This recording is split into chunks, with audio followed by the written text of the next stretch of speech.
వాల్మీకి మహర్షి జయంతి వేడుకలను బీసీ సంక్షేమ సంఘం మరియు వాల్మీకి సేవా సంఘం నాయకులు బంగ్లా సుబ్బయ్య గారి ఆధ్వర్యంలో ఘనంగా నిర్వహించారు. కృషి ఉంటే మనుషులు ఋషులవుతారు, మహాపురుషులవుతారు అన్న కవి హృదయానికి అద్దం పట్టేలా పరమ కిరాతకుడైన రత్నాకరుడే నారద మహర్షి ఉపదేశంచే మహాజ్ఞానియే ఆపై గొప్ప ఇతిహాస గ్రంథమైన రామాయణాన్ని రచించి వాల్మీకి మహర్షిగా ప్రపంచ ఖ్యాతి గడించారని ముఖ్య అతిథులుగా హాజరైన ఎర్రగొండపాలెం పట్టణం ఎస్ఐ చౌడయ్య గారు, కస్తూర్బాయి ప్రిన్సిపల్ తిరుమలదేవి మేడం గారు కొనియాడారు. అక్టోబర్ 7 వాల్మీకి జయంతి సందర్భంగా స్థానిక ఆర్ఎండ్బి బంగ్లా నందు పలువురు బీసీ నాయకులు వాల్మీకి మహర్షి చిత్రపటానికి పూలమాలలు వేసి మిఠాయిలు పంచుకుంటూ ఘనంగా జయంతి వేడుకలను నిర్వహించారు. ఈ సందర్భంగా బట్టపూతుల వెంకటేశ్వర్లు గారు మాట్లాడుతూ, అట్టడుగు వర్గాలకు చెందిన బోయ కులంలో కౌశిక, సుమతి దంపతులకు ఇదే రోజున మహర్షి వాల్మీకి జన్మించారన్నారు. తొలుత పక్షులను, జంతువులను వేటాడుతూ ఆపై దారి దోపిడీలు, దొమ్మిలు చేస్తూ క్రూరమైన ప్రవర్తన కలిగి ఉండేవారన్నారు. నారద మహర్షి ఉపదేశించిన నీ పాపములకు నీ భార్య, బిడ్డలు బాధ్యత వహిస్తారేమో తెలుసుకుని రమ్మనగా కుటుంబ సభ్యులందరూ భార్యతో సహా మేము బాధ్యత వహించము అనడంతో జ్ఞానోదయమైన రత్నాకరుడే నారదుని ప్రబోధంచే మహాజ్ఞాని అయి ఆపై గాయత్రీదేవి వరప్రసాదితుడై మూల రామాయణాన్ని రచించాడన్నారు. నారదుని మంత్రోపదేశమైన రామనామాన్ని స్మరిస్తూ పుట్టలు పెరిగిపోయేలా తపస్సు చేయడంతో వాల్మీకి మహర్షిగా పేరు స్థిరపడిందన్నారు. సంస్కృత భాషలో పేరెన్నికగన్న కవిగా, సంస్కృత భాషకు ఆది కవిగా, శ్లోక రచన ప్రక్రియకు ఆద్యుడిగా వాల్మీకి ప్రసిద్ధి చెందారన్నారు. రాముడి నుంచి సీత విడిపోయి అరణ్యవాసం చేయాల్సి వస్తే మహర్షి వాల్మీకి ఆమెకు ఆశ్రయం ఇచ్చి 2 కుమారులకు జన్మనిచ్చేలా వారికి మంచి విద్యాబుద్ధులు అవ్వేలా సహాయకారిగా సేవలందించారన్నారు. శ్రీరామచంద్రమూర్తి జీవించిన పురాణ కాలంలోనే వాల్మీకి జీవించి ఉండి సీతామాతకు సహాయకారిగా ఉంటూ ఉత్తర రామాయణ రచనను వారు పరిసమాప్తం చేయడం ద్వారా లోక కళ్యాణానికి ఎంతగానో తోడ్పడ్డందన్నారు. వారి పట్టుదల, అకుంఠిత దీక్ష పాటించిన కఠోర జీవన నియమాలు ఈనాటి ప్రజలందరికీ మార్గదర్శకం వహించేలా ఆదర్శంగా ఆచంద్ర మార్గంలో నిలిచిపోతారని తెలియజేశారు.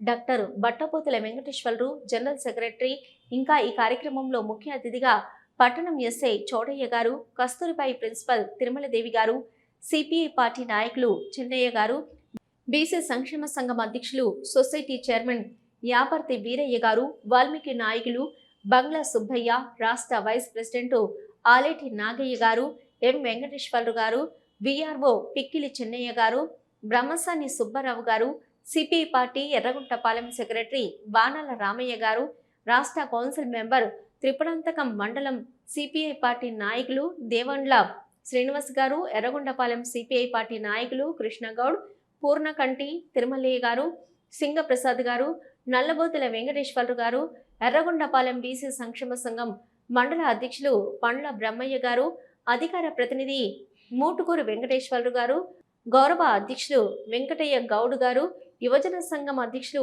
ఎలక సుబ్బారావు గారు, యువజన సంఘం అధ్యక్షులు మూడమంచు ఆంజనేయులు గారు, అధికార ప్రతినిధి శిఖరం సుబ్బారావు గారు, మార్కాపురం బీసీ సంక్షేమ సంఘం అధ్యక్షులు RK Mission news channel CEO Rajesh garu, పలువురు బీసీ నాయకులు, వాల్మీకి నాయకులు ఈ కార్యక్రమంలో పాల్గొని మహర్షి వాల్మీకి ఘనంగా నివాళులర్పించారు.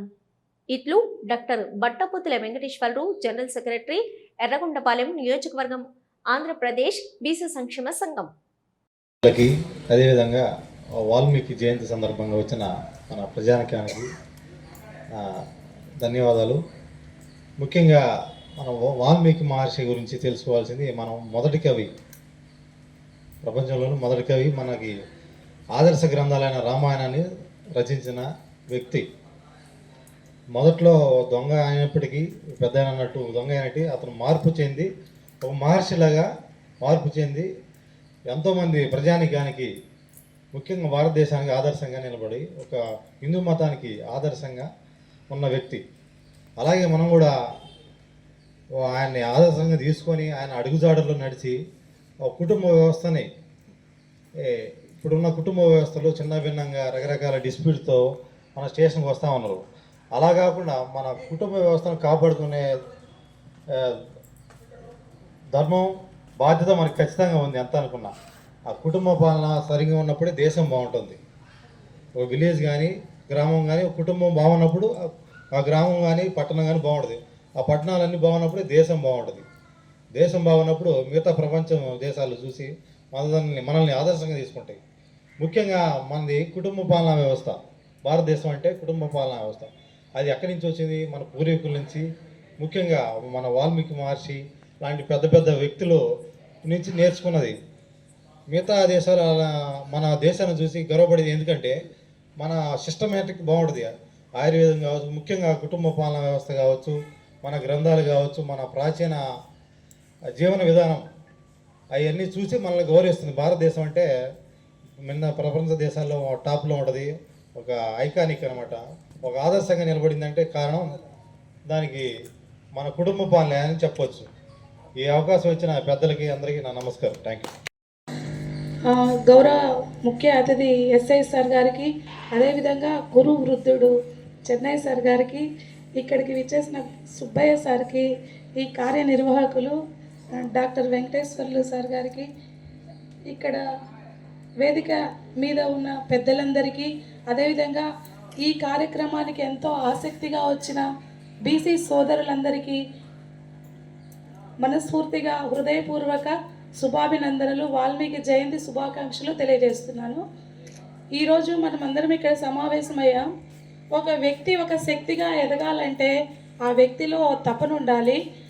ఇప్పుడు మనకి చెన్నై సార్ చెప్పారు, ఒక దొంగగా ఉన్న వ్యక్తి ఒక మహర్షి ఎలా అయ్యాడు, ఆ మహర్షి అవడంలో ఆంతర్యం ఏంటి, ఆయన భార్య చేసిన హితోపదేశం ఏంటి, నీ పాపంలో నీవే పాలు పంచుకో, నీ ధర్మాన్ని అనుసరించి నీవు సంపాదించి తీసుకురా అని ఆయన భార్య ఆదేశానుసారమే ఆయన ఒక మంచి మహర్షి అవడానికి కారణమైంది. ఆ మహర్షి అయ్యే దానిలో భాగంగా జీవితంలో ఆయన ఎన్నెన్ని ఒడిదుడుకులు ఎదుర్కొన్నారు. వాల్మీకి మహర్షి గారు ప్రపంచానికి సాటి లేనటువంటి ఆదికావ్యం రామాయణాన్ని మనకు అందించాడు.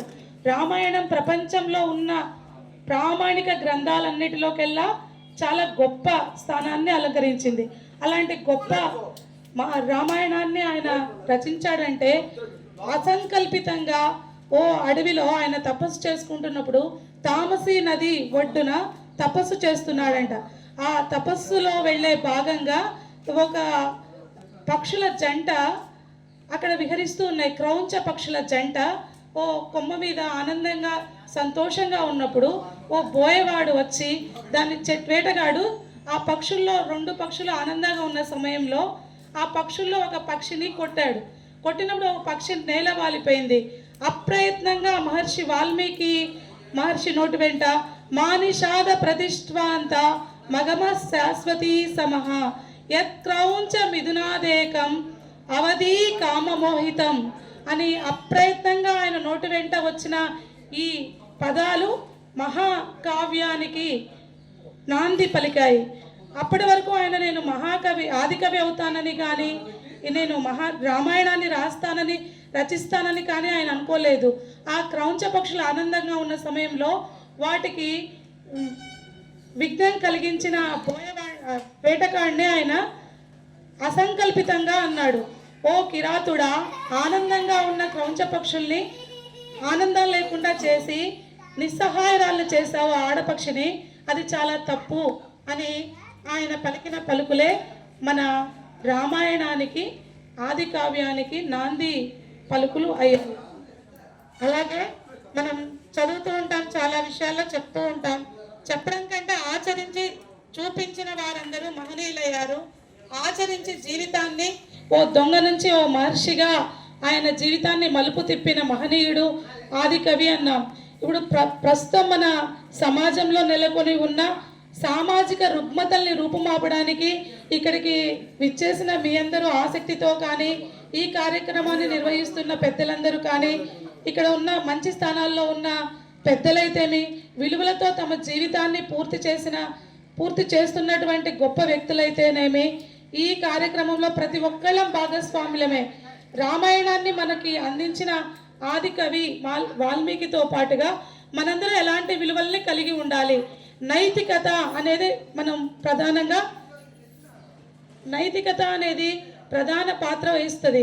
ఇప్పుడు వాల్మీకి మహర్షి భార్య ఏమన్నది, నువ్వు ధర్మంగా తీసుకొనిరా, అధర్మంగా సంపాదించిన దానితో అవసరం లేదు, ఆ పాపంలో నేను పాలు పంచుకోను, నువ్వు ధర్మ ప్రవర్తనని కలిగి ఉండు అని ఆమె చెప్పిన ప్రవర్తన. దానికి చదువు అవసరం లేదు.